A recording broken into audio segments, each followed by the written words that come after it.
Hola, mi nombre es Lina Restrepo. Yo soy cofundadora y CEO de Pricer. Hace 6 años empecé con este reto de acompañar a las empresas en su definición estratégica de los precios. Hace más de 10 años entendí que el precio es esta variable que afecta y que impacta la rentabilidad de los negocios, que hacer las cosas bien con el precio trae unos resultados increíbles, que hacerlo mal también erosiona las rentabilidades y nos podemos quebrar.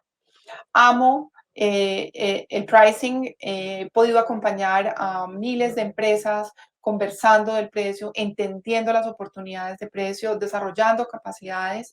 Han sido muchas conversaciones que en estos últimos 10 años he tenido en temas de precios. Yo he trabajado en marketing por muchos años y luego caí en este maravilloso mundo del precio, donde entendí las oportunidades que las compañías tienen y creo que como ya lo saben, Pricer es esta compañía que busca que muchas empresas sean rentables y sostenibles en el tiempo, de manera que hoy estoy aquí para conversar del impacto que tiene el precio en las ventas, cómo podemos gestionarlo mejor, cómo podemos hacer que lo que yo hago y las decisiones que yo tomo con el precio rentabilicen las empresas y las hagan sostenibles en el tiempo.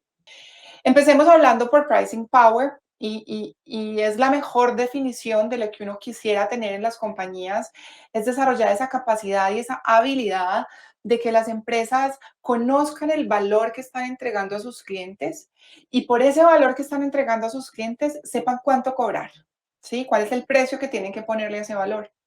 Esto es el concepto general de un pricing power y esto es lo que las compañías hoy en día deberían estar buscando porque no hay una segunda oportunidad en este momento para ser rentable con los mercados como los tenemos, la industria como va cambiando, la evolución y el crecimiento de los costos de cualquier tipo de industria en general, pues entonces ahora nos queda entrar a trabajar en precios de la mejor manera y la más estratégica. Quiero evolucionar un poco el concepto de pricing power que acabo de mostrarles, porque hay dos puntas que tenemos que empezar a ver, ¿no? Yo tengo que diseñar una estrategia de precios, yo tengo que saber cuánto cobrar, yo tengo que definir las políticas comerciales que yo tengo para llegar o para cobrar por algo, pero también yo tengo que gestionarlo. Dicen los expertos en pricing que el 50% de un pricing power es la estrategia de precios y el 50% es la ejecución. Y en esa ejecución debemos entender cuál es la habilidad que realmente tenemos que desarrollar para que esos precios que planeamos estratégicamente pasen, ¿no?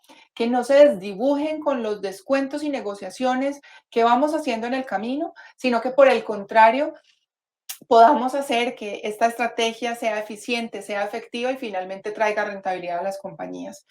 En los Estados Unidos dicen to set the price and to get the price. Y eso es importante porque setear ese precio debe tener un contexto de mercado y debe tener un contexto de cliente.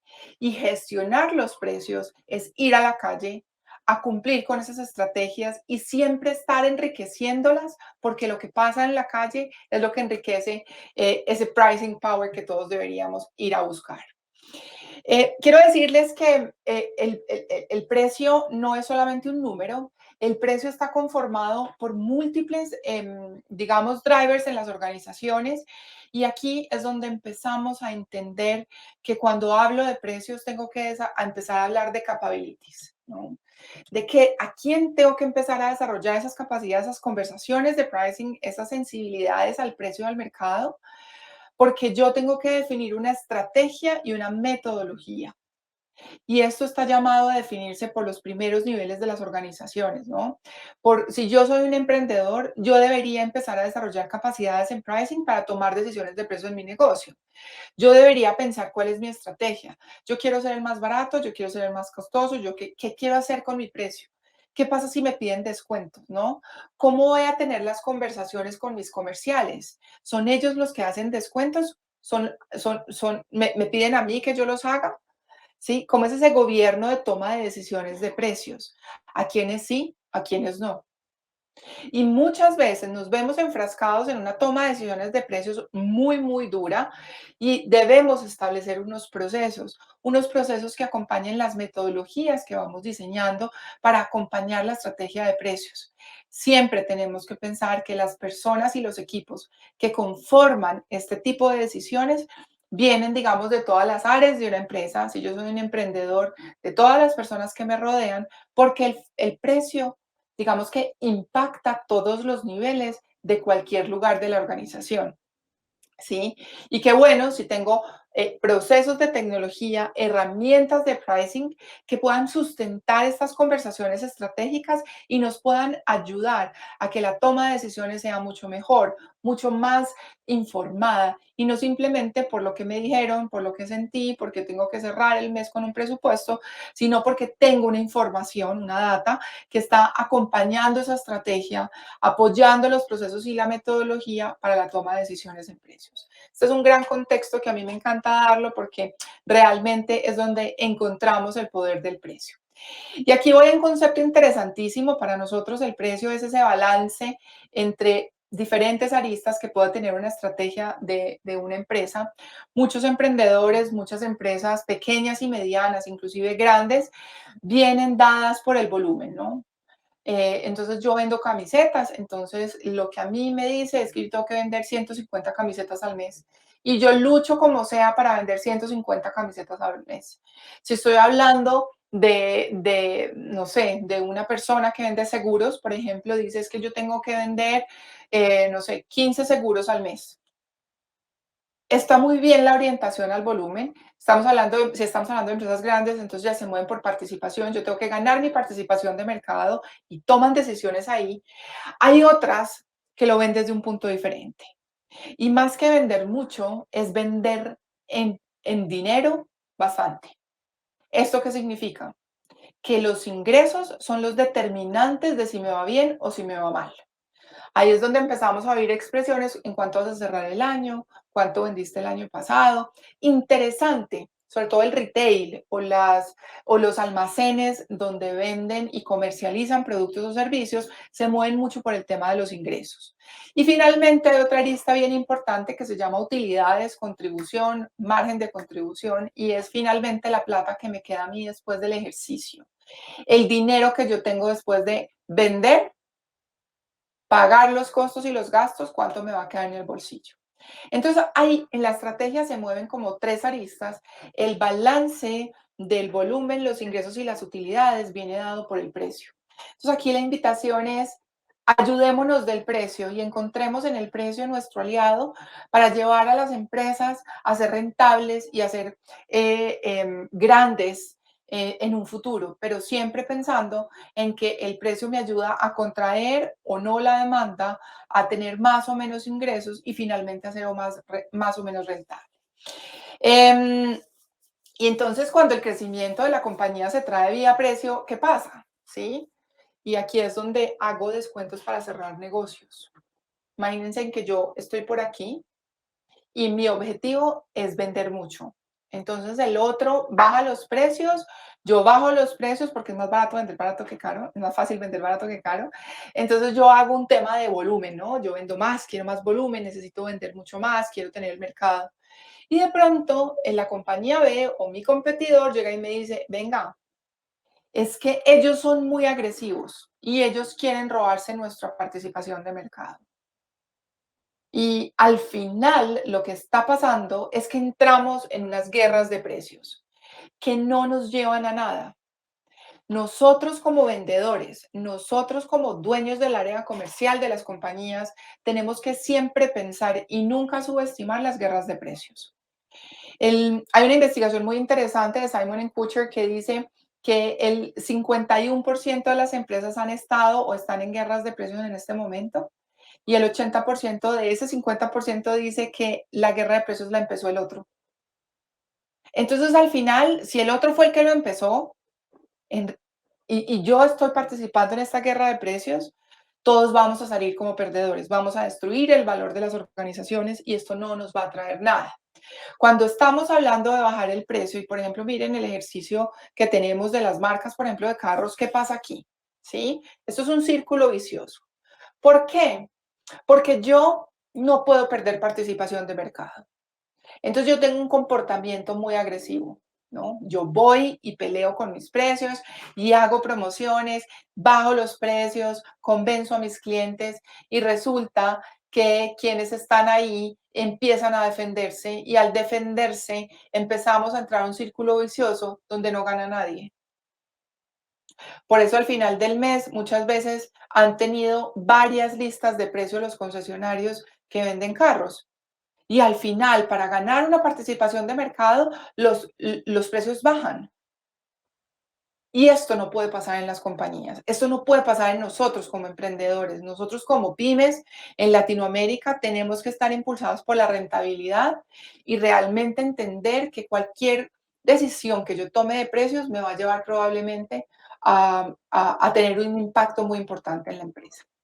Vamos a hablar entonces cuál es ese 1, 2, 3 de pricing power. Vamos a arrancar por definir un precio óptimo, unas metodologías de definición de precio óptimo. Segundo, es proyectar esos resultados digamos, de una manera muy robusta, midiendo elasticidades, pero también de una manera muy pura, muy honesta y muy sencilla, como entender el impacto de cambiar mi precio en el volumen. Y finalmente, hacernos la pregunta de yo cómo voy a cobrar, ¿sí? Ese es el 1, 2, 3 de pricing. Voy a empezar a desarrollarlo entonces. Lo primero es que yo necesito ponerle el precio a mi producto. Y yo comercializo prendas de vestir femeninas, por ejemplo, ¿sí? Y entonces aquí estoy entendiendo que tengo que empezar a alinear el precio con el valor que estoy ofreciendo, por lo cual yo voy a cobrar. Y acá es donde yo no puedo dejar plata sobre la mesa y no me puedo salir del mercado. Estos son como los dos pecados del pricing. Cuando uno cierra un negocio y uno dice, ay, le hubiera cobrado un poquito más. Eso siente uno como dolor, eso es dejar plata sobre la mesa. Y salirse del mercado es un poco más evidente porque es cuando no me compran porque todo el tiempo me están diciendo que soy caro. Entonces, digamos que alinear ese punto de precio óptimo es el secreto cuando yo estoy entendiendo el valor. Digamos que el corazón de una fijación de precios con base en el valor es bien interesante porque tiene dos variables que no sé si ustedes se lo han preguntado, yo me lo pregunto todo el tiempo, por supuesto, pero es entender qué es lo que valoran nuestros clientes. Para ellos, qué es un alto valor percibido y qué es un bajo valor percibido. Entonces, si yo comercializo prendas de vestir femeninas, por ejemplo, blusas, ¿qué hace una mujer? ¿Qué valora más una mujer en una blusa? Pues Lina, depende. Si es una blusa para usar en el día a día o si es una blusa para una ocasión especial. Tienes toda la razón. Hay segmentos de clientes que unos valoran unas cosas y otros valoran otras. Yo como dueño de una compañía que vende camisas de manga larga de mujer, yo tengo que entender eso. Yo tengo que ir a entender los dolores de mi cliente y devolverme para conocer la oferta. Entonces, de acuerdo al valor percibido y de acuerdo al precio de mercado, es decir, quién más vende camisas de manga larga donde yo las comercializo. Yo tengo una tienda en algún lugar de la ciudad donde vendo mis camisas o tengo un marketplace, ¿sí? ¿Con quién más me comparan?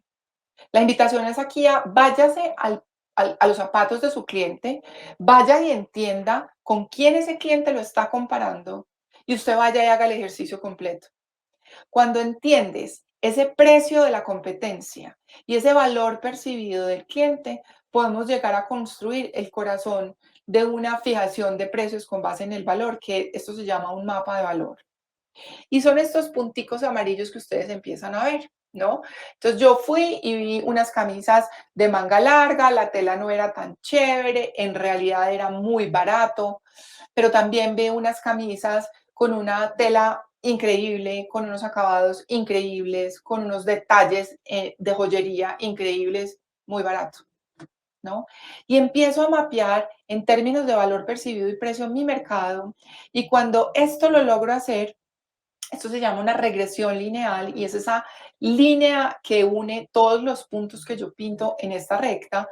Esa línea se llama la franja de precio justo. Y eso es lo que yo debería empezar a buscar de ahora en adelante. Tener unas ofertas de valor percibido bajo, precio bajo, valor percibido medio con un precio medio y un alto valor percibido con un precio más alto. El equilibrio del precio óptimo se encuentra en ese punto. Todos los productos que yo vea en este mapa de valor que están por debajo del precio justo son productos que están baratos. Son empresas que están buscando ganar participación de mercado. Y todos los que estén por acá por encima son productos que están caros. Yo también hago este ejercicio y pongo mis productos y entiendo y las pinto de otro color, no amarillas, sino rojas. ¿Sí? Esa soy yo. Esos son mis productos. Y empiezo a ver dónde estoy ubicado, si estoy caro o si estoy barato. Esto me da un contexto de mercado interesantísimo. Esto me evidencia oportunidades que podemos empezar a entender. El segundo punto es proyectar los resultados, ¿cierto? Entonces, yo puse mi precio, yo entendí mi mercado, yo entendí mis competidores, yo entendí que las mujeres que usan camisas de manga larga, pues entonces lo que valoran para el día a día, lo que valoran es que las puedan lavar y sean resistentes, no se arruguen tanto, sean básicas para que las pueda utilizar con una alta frecuencia. No necesito que sean marcas demasiado suntuosas. Perfecto. Ya entendí también que aquellas mujeres que necesitan las camisas con unas telas especiales, con unos acabados especiales, para ocasiones especiales, con un valor percibido mayor, tendrá un precio mayor. Pero vamos a suponer que mis camisas del día a día, yo acabo de darme cuenta que están caras, ¿no? Están acá. Vamos a suponer que yo tengo una camisa acá, donde está este punto rojo. Mi camisa está cara. ¿Qué tengo que hacer? Hacerme la pregunta, no puedo ir a bajar el precio y ya, ¿no? Porque si yo bajo el precio, estoy mandando unos mensajes a mis clientes que no son los mejores, probablemente ya la rentabilidad no me da porque mi costo ya es demasiado alto para el precio justo. En fin, empezamos a entender como que no hay oportunidades de bajar ese precio, pero tal vez es que yo no estoy comunicando que mis telas tienen estas características. Y cuando yo las comunique, yo pueda empezar a correr y a medir el valor percibido un poco más alto, al mismo precio. Y después empiezo a trabajar en mi marca, a que me reconozcan, Lina, la diseñadora de camisas blancas. Entonces acá lo que hago es que empiezan a conocerme, empiezo a tener goodwill, empiezan a darse cuenta que mis camisas son finas, tienen unas telas increíbles, tienen unos acabados buenísimos, tienen unos toques de diseño interesantes y finalmente tienen accesorios. Y yo puedo empezar a cobrar mucho más y acercarme al precio justo. Es posible que si yo baje el precio, pueda entender que muchas personas van a comprar mi camisa. Eso es posible. Y también es posible para aquellos productos que yo estoy barato y si tengo que subir el precio, es posible que yo ya no venda lo que vendía antes, sino que venda menos. Porque aquellas que compraban camisas a 100,000 pesos o a $100, ya hoy no lo pueden hacer, ¿no? Ya no puedo subirle a $200 la camisa porque pues finalmente hay unas que lo valoran, otras que no, pero probablemente mi volumen se caiga. Aquí es donde tenemos que hablar de elasticidad. Y llevémoslo a un concepto básico de la variación de esa cantidad demandada cuando yo cambio el precio. Entonces aquí vamos a poner un ejemplo, ¿no? Esta es una empresa súper grande, es una empresa que vende 1.000 millones, en este caso pesos colombianos, en un escenario donde digamos que tiene los ingresos de 1.000 millones, vende 100 millones de unidades, su precio es de $10. Eso que usted vende a $10 tiene un costo de 6.40. Quiere decir que me quedan $10 menos 6.40, me quedan 3.6, o sea que yo tengo un margen bruto del 36%. Y al final, cuando yo estoy viendo la compañía, yo puedo decir que tengo un margen neto del 8.5, ¿no? Porque tengo que pagar un montón de gastos, de costos, en fin. Entonces, de vender 1.000 millones, yo tenía un margen bruto de 360 millones y ahora me quedan 85, 8.5. ¿Sí? Eso es como lo que tengo. ¿Qué pasa Si yo varío el volumen un 10%, paso de vender 1.000 millones a 1.100 millones, ¿no? Porque es que ya lo mismo, y vamos a suponer que todo se queda quieto, por subir el precio, por variar en un 10% el volumen, pues vendo no 100 millones, sino 110 al mismo precio, al mismo costo, me queda el mismo 36%. ¿Y qué va a pasar? Al vender yo un 10% más de volumen, yo ya no me gano 85, sino 93 millones. O sea que mi margen ya no es del 8.5, mi nuevo margen es del 10. ¿Y qué pasa? Ojo con esto. Si yo no le subo el 10% al volumen, o sea, vendo más, sino que yo le subo al precio un 2%. Si yo le subí al precio un 2%, vamos a suponer que no se me cayeron las unidades vendidas, ¿no? Ya no vendo a $10, sino a 10.20. Tengo el mismo costo. Finalmente mi margen bruto ya no es 36, sino 37.3 y ya no me quedan 85, sino 99 millones. Yo pasé de un margen neto del 8.5, miren esto, al 17. 2% de incremento en el precio me trae 6 millones más de utilidad neta. Eso es un montón. Eso es un montón. Entonces, ¿qué pasa si nosotros reducimos el precio? Tendríamos que incrementar el volumen para poder seguirme ganando lo mismo y quedar en un punto de equilibrio. Estas conversaciones de mover el volumen, de mover el precio son bien interesantes. El precio es la palanca de la rentabilidad, como lo acaban de ver, y pasar de tener un impacto tan grande en las utilidades de una compañía cuando yo muevo solamente un 2% del precio, hace el día y la noche. Una empresa rentable a una empresa que no lo es. ¿Dónde están concentrados nuestros tiempos? Aquí es donde yo le pregunto a los emprendedores y a los empresarios, señores, ¿cuánto tiempo le están dedicando a vender más volumen? ¿No? ¿Y cuánto tiempo le están dedicando a entender a qué le pueden subir el precio para tener un impacto mayor? El racional, y digamos que eso lo hemos estudiado y lo hemos medido, y es que en la medida que más quieren vender, menos le dedican al precio, pero más le dedican a los esfuerzos comerciales para vender más. Inviertan esos tiempos, inviertan esos esfuerzos, aprendan de precios, conozcan su compañía. Esto no es ciencia oculta, pero esto es muy importante.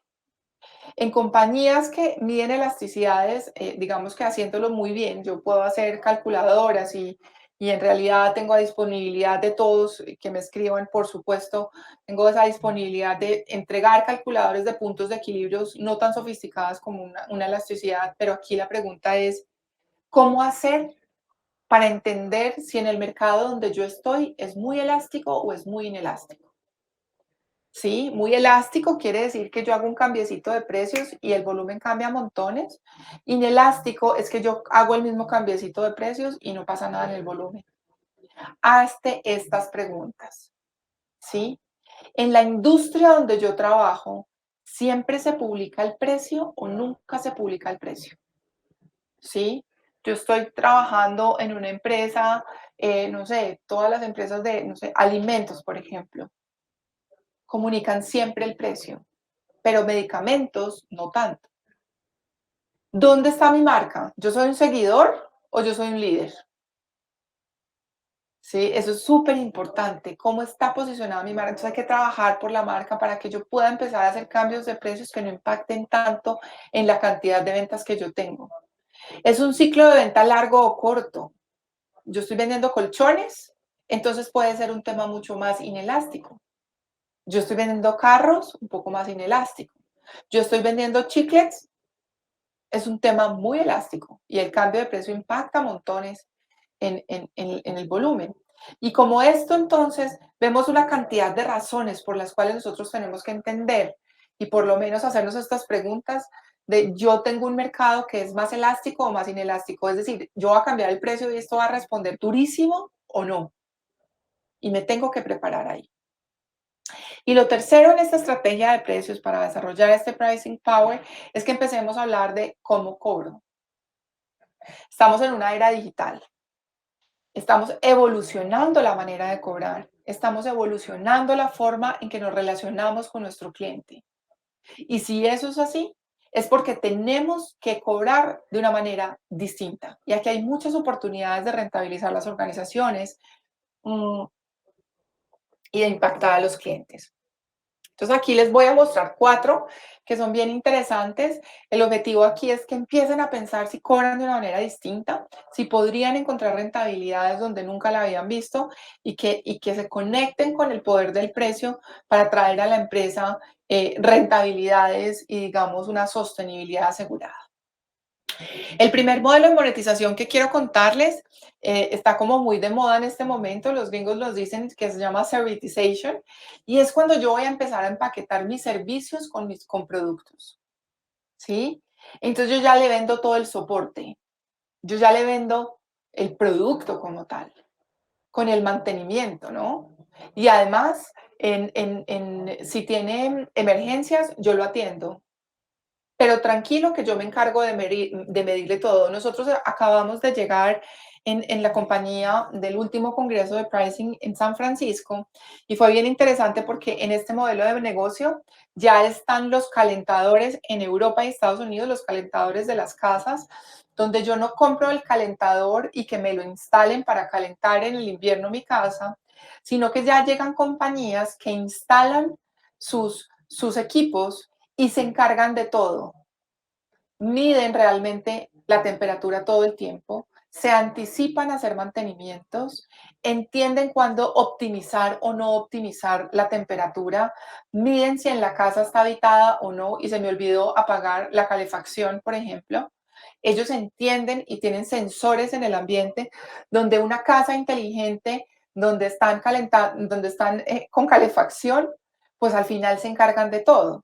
Venden todo ese conocimiento, todos los servicios y absolutamente todo ese soporte. Entonces, hay grandes oportunidades acá. Este es el ejemplo clásico de los carros, donde yo puedo ir a hacer un renting de un carro y en una aplicación yo puedo pedir pues los servicios clásicos que conocemos de neumáticos, de seguros, de matrículas, de impuestos, todo el tema, pero empiezan a evolucionar este concepto.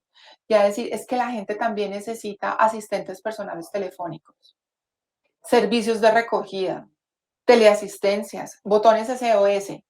Entonces, ¿cómo complemento mi producto con servicios que yo puedo hacerlo a través de alianzas? ¿No? No tiene que ser necesariamente yo solo, yo puedo generar unas alianzas y puedo generar unos equipos con compañías que se parecen a mí y que juntos podemos prestar este tipo de servicios. El segundo son los modelos de suscripción, cada vez más conocidos por nosotros. Netflix es el que nos enseñó en Latinoamérica qué era esto, pero también Spotify. Y aquí vemos compañías, en este caso traje 2 compañías colombianas bien interesantes como Nominap y Alegra, quienes cobran un valor en el tiempo. Todos los meses me cobran, todos los meses me cobran. Esto es bien interesante porque yo tengo un flujo de ingresos bien bueno, pero ojo, todos los meses mi cliente tiene que ver el valor. Si hay un mes donde el cliente no vea el valor, hay una probabilidad de que se caiga ese cliente, de que se vaya, de que no haga la recompra. Entonces tiene un reto bien interesante, pero son modelos que han venido siendo bien ganadores. El fin de semana estaba conversando con una persona cercana y me decía, hasta los tomates los tengo en suscripción y los aguacates. Yo ya me suscribí, pago mensualmente tanto y todas las semanas me llegan los aguacates y los tomates, ¿no? Lo segundo es un tema de precios dinámicos. Lo tercero, perdóname, que ya vamos por servitization y estábamos hablando del modelo de suscripción, vamos a los precios dinámicos. Y aquí es donde vemos que son modelos predictivos que se ponen de moda también. Yo necesito mucha data, yo necesito capacidad tecnológica, yo necesito inteligencia de mercado y de equipo también para entender ¿cuándo puedo subir y bajar los precios? Dependiendo de diferentes estímulos que podamos tener. Es interesante porque aumentan la rentabilidad y mejoran esa percepción de precios de consumidor.